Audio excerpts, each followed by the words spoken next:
All right, welcome to the NBA DFS build. I'm Kevin Roberts, joined by Taylor Smith.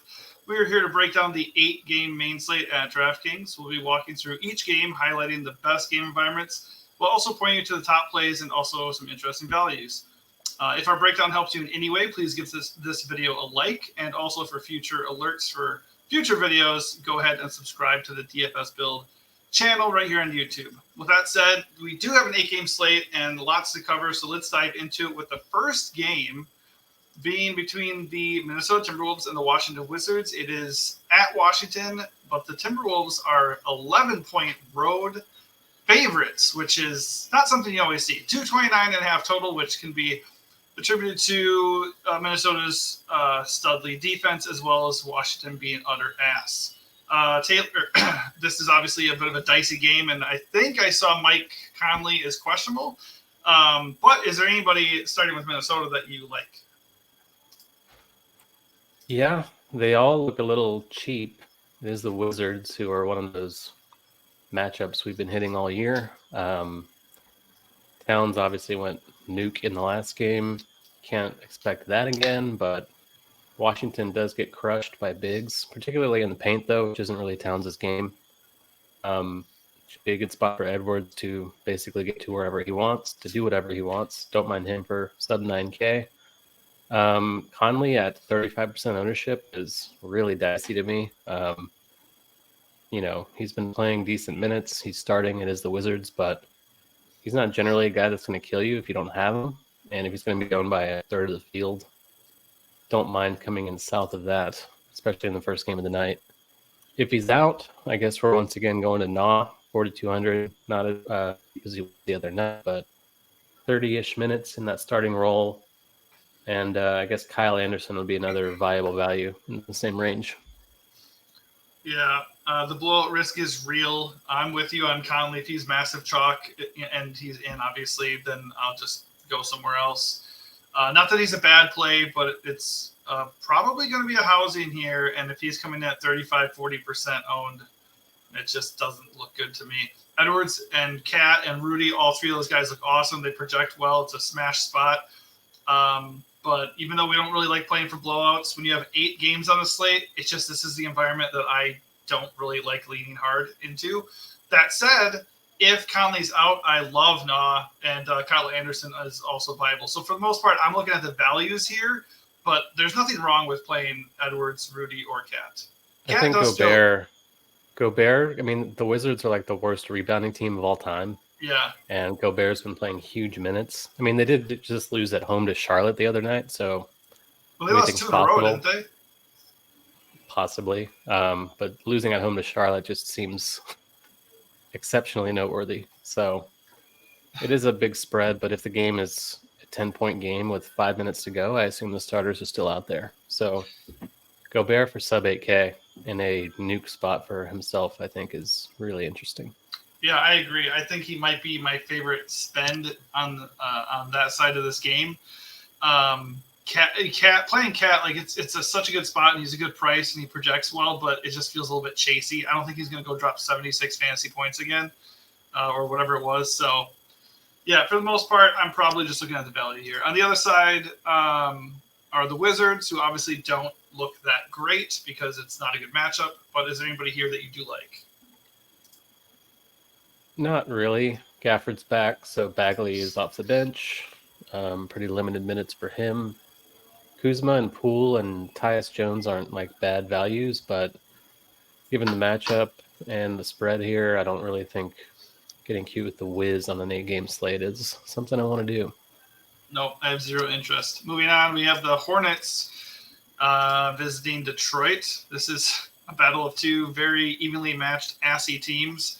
Total of 231. The Pistons are 2.5-point favorites, but I saw that Cade Cunningham was dropped down from probable to questionable. So usually that suggests he will not play, but that's worth mentioning. So starting with the Charlotte side, who stands out?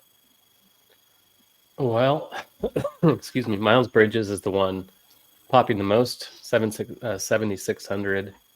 Good price tag on him. Minutes are typically there, 38 projection minutes-wise for him tonight. Hard to hate that, especially against a team that can't protect the paint. Nick Richards is going to play, so that means he should step into a decent role again as the starter with Mark Williams out. 5-2 is reasonable for him. Not scared of the matchup for him. LaMelo is more expensive, but projecting to be completely unowned, and he does project pretty well for the dollar, even at 9.6. I would imagine his ownership's not going to be quite as low as it says, just because people are cognizant of the Pistons being bad at basketball, I think. Nick Smith is another guy with a couple of tags here on HQ. Don't really know why. Maybe if Cody Martin sits, he gets a few more minutes. Maybe they're banking on that. Well, that and Rozier obviously is gone, so he could get some action. Terry Rozier.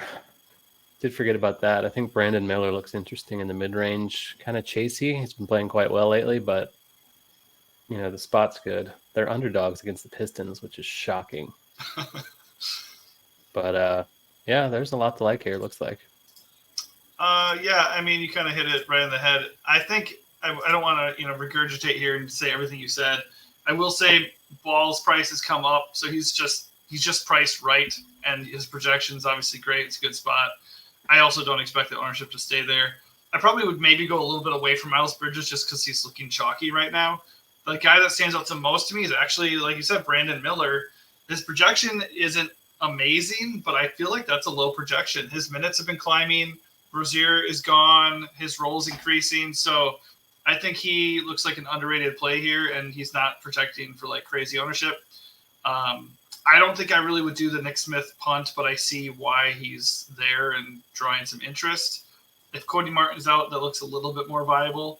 And I do like Nick Richards. Good price. I mean, Mark Williams is still out. They don't have a lot of size, and they're going to need it against Duren down low.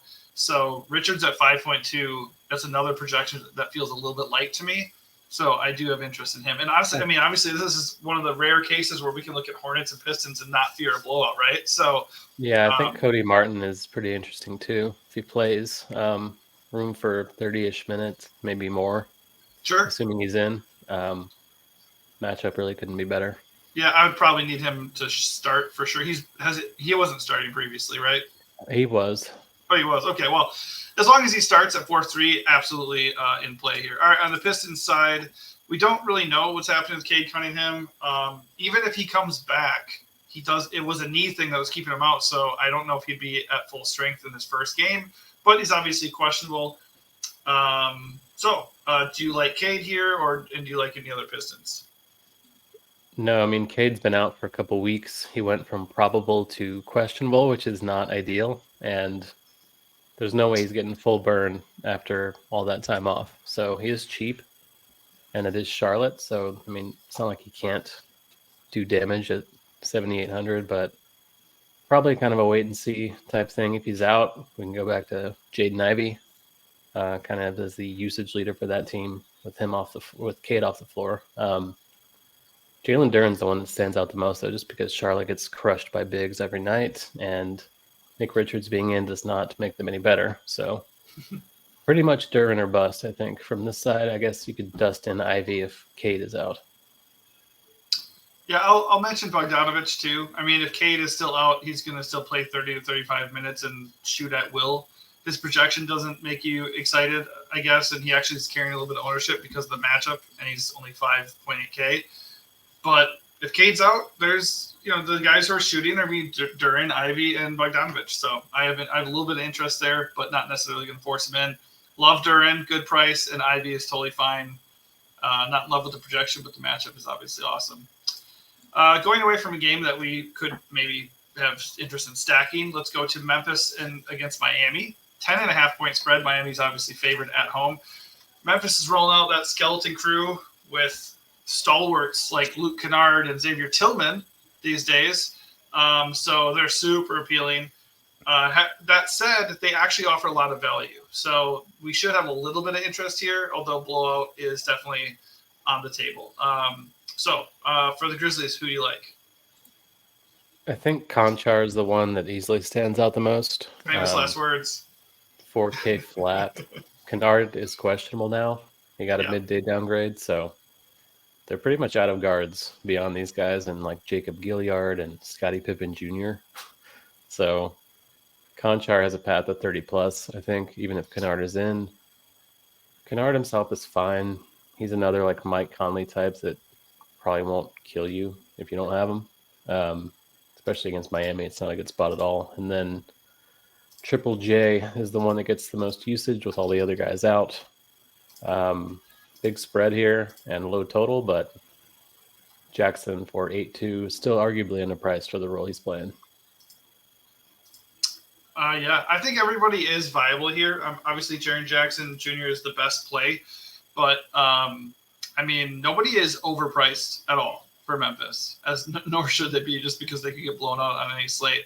Conchar looks good, especially if Kennard's out. But I mean, I'm echoing every sentiment here. But if Kennard is out, Gilliard is pretty interesting at 3.5K. I'd imagine he ends up starting. And then if you want to factor in the blowout risk, which is very, very, very real, the more you take out viable options like Kennard here, Zaire Williams, Gregory Jackson, David Roddy, all these guys end up being pretty appealing, actually, if you want to take a punt. So yeah, everybody's in play, but it is the Memphis Grizzlies. On the other side, we have Miami, obviously massive favorites, and they're at full strength, except for they traded away Lowry, and they do not have Rozier yet. At least we don't think they do. So that could open up a little bit of usage, but factoring in the blowout risk, who do you like for the Heat?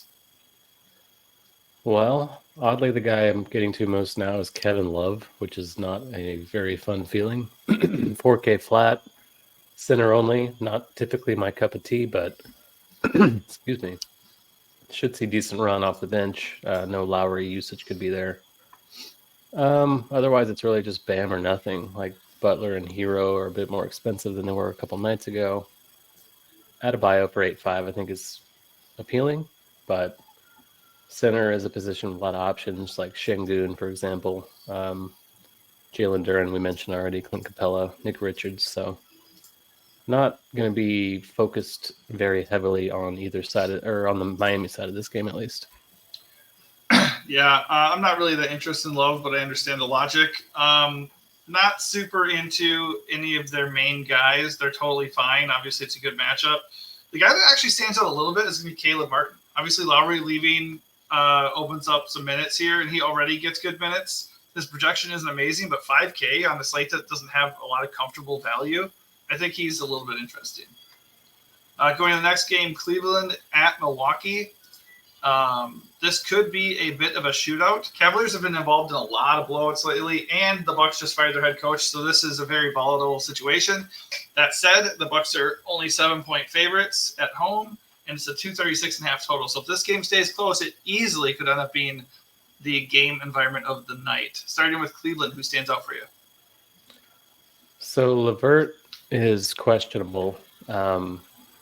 If he's out, I think that really clears things up for Merrill again. Strus and Okoro should see pretty safe minutes. Milwaukee's been really bad defensively, as we know, particularly against jump shooters. So it's a good spot for Strus in particular, and Donovan Mitchell on the high end, and Merrill, I guess. If Merrill gets cleared as a value, he's crushing off the bench, which is a little frustrating when you routinely do not play him, but he's not really that much more expensive, and his per minute rate has been surprisingly good. So I do think he's in play again. Jared Allen, I don't love the spot for him. I guess he will presumably spend time on Giannis here. He's not really a guy that'll venture too far beyond the paint, so I don't know if he'll be chasing Brook Lopez around. Foul trouble risk, but he is a little cheap compared to what he's been lately at 7-7, so I don't hate that. But like I said, center's pretty rife with options tonight. Yeah, I don't know how I kind of just hope LeVert plays so I can ignore Sam Merrill. I mean, he's been pretty good as a value when he doesn't get injured like 5 minutes after starting the game this year. But if LeVert is out, Sam Merrill is undeniably going to be pretty chalky, I would assume. So if that's the case, I don't think I'll be playing Merrill, although I understand the logic there. Two things I will note, though. The Cavs have been involved in a lot of blowouts, but they've been winning those blowouts. It's not like they are struggling without Evan Mobley and Darius Garland. So one of those blowouts was against the Bucks recently, wasn't it? Yeah, so they're actually playing quite well. I don't want to get that misconstrued and people think I think Giannis was out of that game, but still. Even so, they won by like 40 points. So I think here's the thing. Jared Allen and Donovan Mitchell both look great. I think this spread is a little bit unreliable. I don't really know why they're 7-point favorites when they have a brand new interim coach leading the way right now, and the Cavs are playing very new well coach right Trump, now. baby. Yeah. So well, you never know. So Jared Allen, this can be a little bit noisy, but through 2 games against the Bucks is averaging 52 fantasy points per game, and Donovan Mitchell is averaging like 58. So they don't have any issues with this matchup, whether Giannis is in or out. They both look great. The only deterrent with Mitchell is that you have a lot of really interesting guys in that similar price range, and Jared Allen's getting up to the point where he may be almost too expensive. When you start comparing him to guys with better ceilings like Sengun or Wemby or something, right? But they're both really good plays. Moving on to the other side, the Bucks obviously look pretty good here. Cleveland is historically not the easiest matchup, but I think they're both just going to come out gunning, and that's kind of what they did the last 2 times they played. Giannis is a self-explanatory great play as always. Is there anybody beyond Giannis that you like here, and are you prioritizing Antetokounmpo on this slate? No, I don't think so. I think the cheaper centers like Wemby, like you said, and Şengün kind of stand out.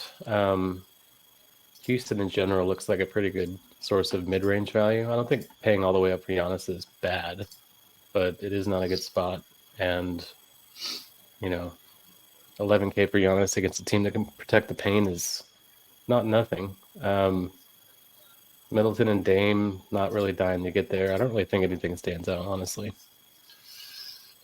No, I will be interested to see what happens with Lillard once Doc takes over, and just to see, I'm assuming his usage is going to spike because obviously already his usage is down. I think it was 6 to 9 points from where it was last year with Portland, and he's been complaining about it. So something's got to give there. I don't know if it's necessarily going to happen here. I will say Dame is a good price and he projects okay, but he has struggled in this matchup for whatever reason. But beyond him and Giannis, nobody stands out at all to me. Giannis is obviously in play, especially if nobody's going to be on him. He smoked the Cavs the last time he played them. The only time he played them this year, 63.5 fantasy points. He had no trouble. He shot 63%. So, matchup be damned. I wouldn't be worried at all. This is actually a cheap price for Giannis, 11K flat. So I actually do have a little bit of interest here. The only reason why I'm not going to have crazy high exposure to him is because, like you said, the matchup isn't ideal, and there's just so many good options on this slate. But I do think he's coming in at 5.9%, and I don't see major reason for that to spike. So if that doesn't go up very much, I will have Giannis on my radar big time. Moving on to Portland and the Skip Portland. Oh, yeah, right. Well, okay. Portland, they are 10.5-point dogs on the road against the Rockets with a gross 220.5 total. The Blazers seem to get housed nightly, and the spread suggests this could be another such situation. Having said that, they do offer a considerable amount of value here if they can keep the game close. I'm assuming you're just going to say nobody, but is there anybody on the Blazers side that you would consider using tonight? No. Analysis. Okay. We got 16 teams on the slate. I don't see a need for it. It's true. I will say Brogdon, Simons, Grant, even Ayton, the prices are nice. The projections aren't amazing, but the prices are nice and nobody will be on them. So if you that's the thing. I always talk about this. If you like the Rockets guys, Fred VanVleet and Sengun in particular, they grade out very well in this spot. So if you're playing those guys or even pairing them, you could consider one or two Blazers as comebacks here. But yeah, in general, they do not stand out because they're probably going to get their asses kicked. Moving over to the Rockets, obviously you have the blowout risk baked into these guys. But, Sengun, 51 fantasy points projection. The Blazers just really do not stop you inside, and he looks like he's going to be able to do whatever he wants. The issue with that is, number one, blowout risk. Number two, 42% owned. I imagine that might only tick up because this price is so nice. But I'd obviously like to get your thoughts on him and any other Rockets that you might like. Yeah, I don't see any reason not to just eat it because it's a great spot. If they do dominate, he will be heavily involved, I would think. The minute should be secure either way. I think they're at home and in a good enough matchup to where he should thrive, even if the game gets out of hand. Same story for Van Vliet and Jabari. Jalen Green questionable. If he's out, I guess Cam Whitmore would probably start again and look decent as a value. Busted pretty hard the other night, but he sure did. Don't care about that. Minute should be pretty secure, especially if he starts. And I suppose Dylan Brooks is worth a look just because he's cheap on a slate with sketchy value. Nah. Yeah, I mean, he gets a usage boost without Jalen Green too, so I do think he's viable. In theory. Yeah, good price, good minutes, and I see the usage boost. I probably won't do that. I'd probably rather just go with Memphis value there. But I understand it. Jabari is a really nice price. He's been playing well. FVV looks awesome. Sengun looks awesome. It's funny because this always happens. When I go and look, I don't look at the projections aren't even out yet. And I go and I set my little skeleton lineup before, when I get the day started. And Sengun was like 8-3 against the Blazers. Boom, locked him in at center. And then, of course, I go and see he was like at 50% ownership when it first came out. I was like, come on. Like, why is the one guy that I always like right away, he ends up being super chalky? And then when that happens, you have to think like, oh, do I eat the chalk or not? I'm with you, eating the chalk. The projection and matchup are just way too good. I'm going to not worry too much about the blow potential here. Next game, we got Phoenix at Dallas. This one's a little bit interesting just because Luka and Kyrie are both questionable for this game. I would imagine, based off of the 2.5-point spread, the Suns are favored, by the way. But based off of that spread, I'm assuming one or both are in this game, which makes it pretty tough to completely ignore. And also, even if they're out, it makes it tough to ignore based off the value, thanks to a 240 total. That said, I would imagine this is a blowout risk if those guys end up sitting. All that said, who do you like on the Phoenix side? It's kind of always the same story with Phoenix. Like, they are healthy. Each of their stars kind of has a path to a big game every night. As we've seen over the last week, they've kind of traded off Booker and Durant, kind of going off independent of one another. That's kind of how you have to play it when they're fully healthy. Like, yeah, I don't mind either one as a low-owned differentiator in an otherwise chalky-ish build, but it's hard to make either of them a priority when the team's fully healthy. Yeah, I think the nice thing is they are not that expensive for what they can do. They project really well. It's a good matchup no matter who's in for Dallas, and they are not going to be owned. I don't really see a pathway to them having ownership on this slate. It wouldn't make that much sense unless like one of them is randomly ruled out. And the funny thing is, last time we talked about the Suns, I ended up saying I would prefer Devin Booker, I believe. In 41 minutes, he got 30 fantasy points. What the hell was that? And then they also said that they tend to take turns going off, right? Which is historically true so far on the year. But of course, KD follows up his 40-point game with 43 more points and 71 fantasy points. So I was dead wrong about that. So maybe don't listen to me about the Suns when I'm picking one to push at you. But I will say this, they are good plays in a vacuum. They're just not necessarily priorities on this slate. I will note Eric Gordon is questionable. So maybe there's some value there that could pop up. But with the rest of the team at full strength, I wouldn't really force it. On the Dallas side, let's see. I clicked the thing and it went away. Okay, on the Dallas side, we don't know yet for sure the status of Luka, Kyrie, even Dante Exum, and Seth Curry. I don't think. I didn't see anything. Maybe you saw something updated. Nope. Okay, I'll refresh my injury wire here. But yeah, with or without that information, how are you feeling? Oh, Dwight Powell is out. That changes everything. But with or without that information, where do you stand on the Mavs? Are you paying up for these guys? And which value plays would you like if they end up missing? Yeah, I think I would be paying for Luka regardless of if Kyrie's in, just because he's relatively affordable. Full minutes, close spread in this game. He tends to have a thing with Devin Booker, so that's true. Seems to get up for these kinds of games, and I prefer his matchup to Giannis's. So if he's going to be on, I'm very happy to go over the field on him. Lively, I think, for 5-1 is interesting with no Powell. Minutes should be safe for him. Could get be a cheap source of a double-double. And if one of them's out, I guess it's kind of Jaden Hardy, Tim Hardaway type thing, like it always is. If both are out, then this is suddenly the chalk team of the slate. But like you said, the spread doesn't really indicate that's likely. So not really getting to the spares if they're healthy.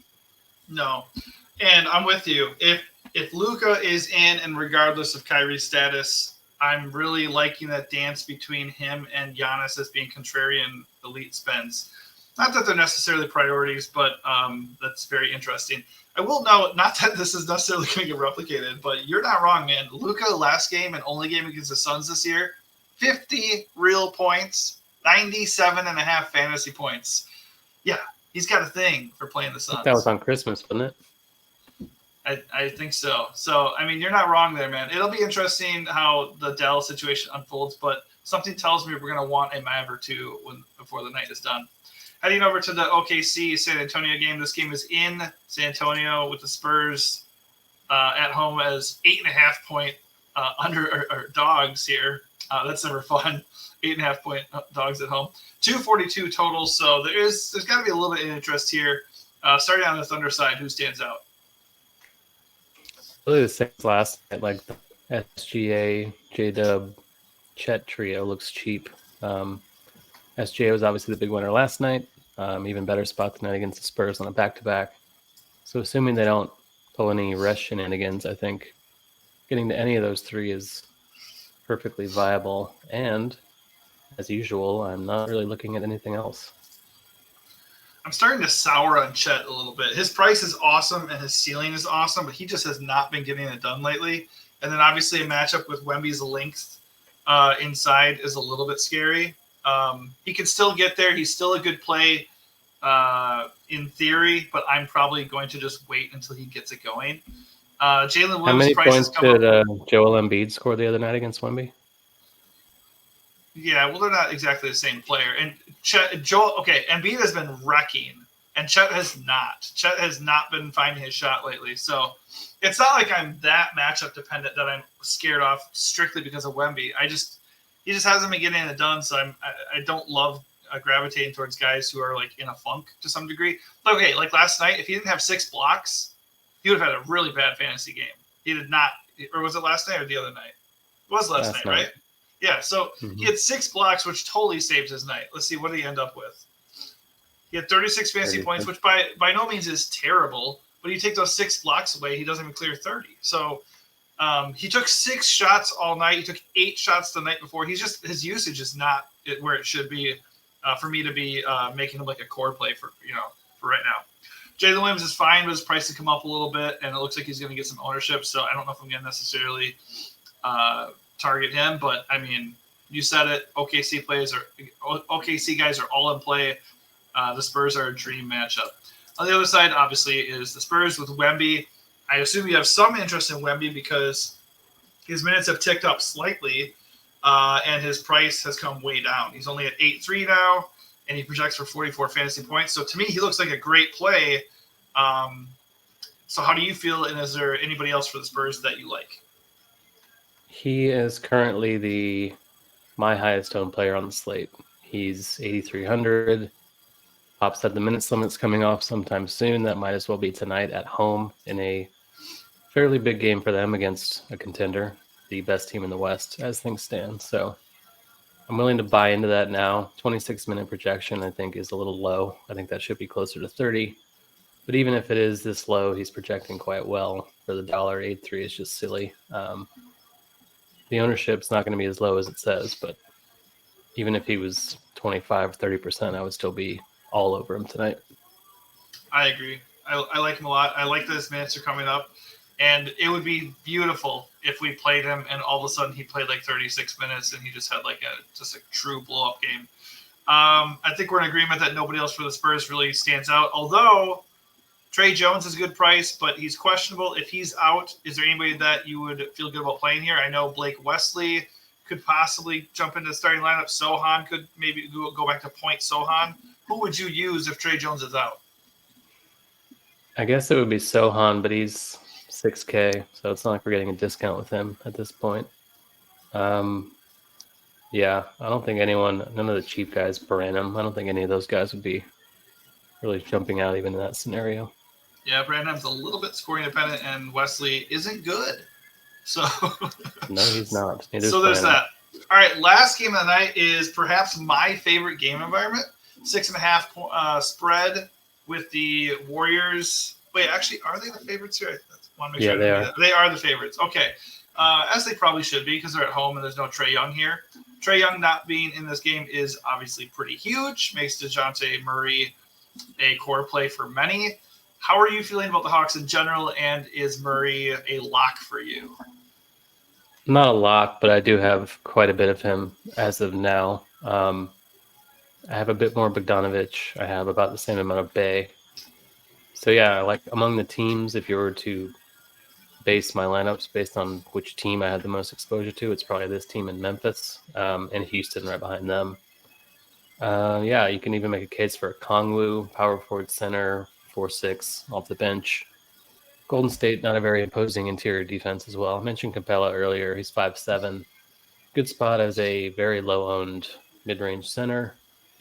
And yeah, I suppose even Jalen Johnson you can make a case for with Trae Young out. Should see a little more usage trickle his way. But lots of reason to like this team tonight. Yeah, I think price-wise, Bogdanovic is probably a core play for me in this spot, and DeJounte is pretty darn close. I'm only doing single entry.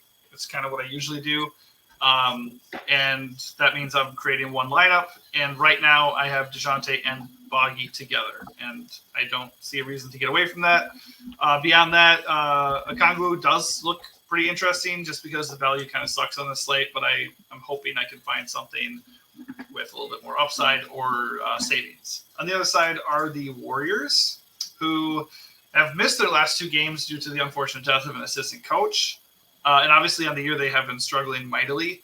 This really feels like a get-right spot, maybe emotionally and literally, just because the Hawks are not very good.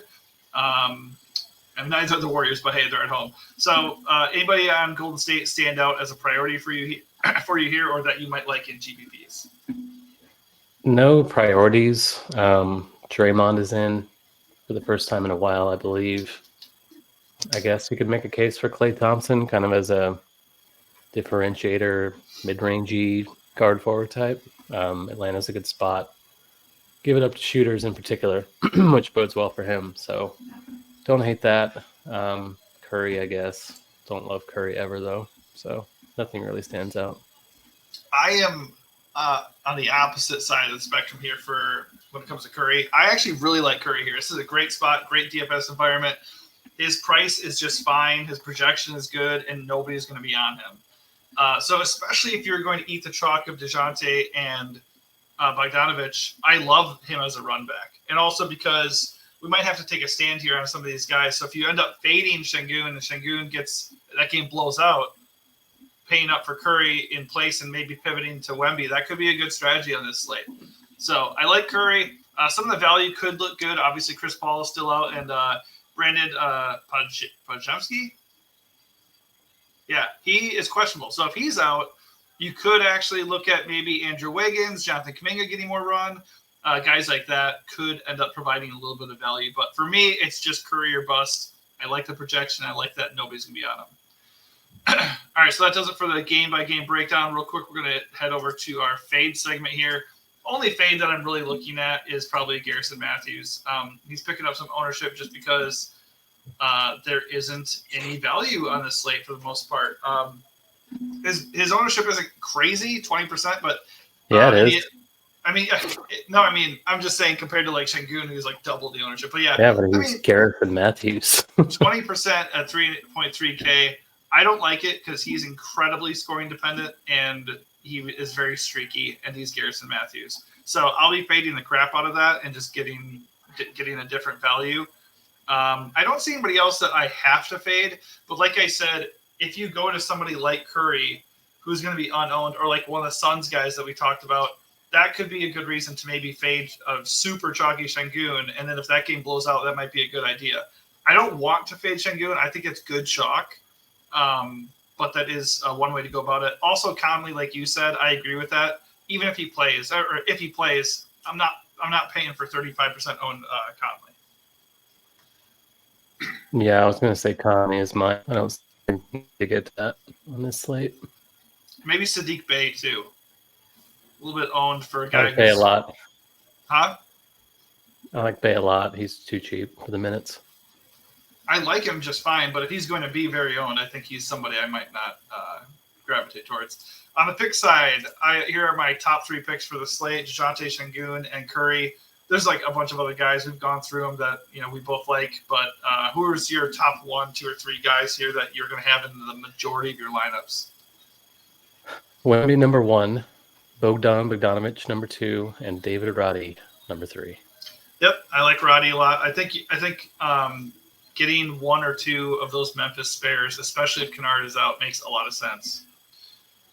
All right, I think that's going to do it for us. We ran a bit long, 8 games. We'll do that to you, though. But obviously, we wish you luck, and hopefully our breakdown helps you a little bit. If it did, please give this video a like and subscribe to the channel so you are in the loop for future videos. Good luck.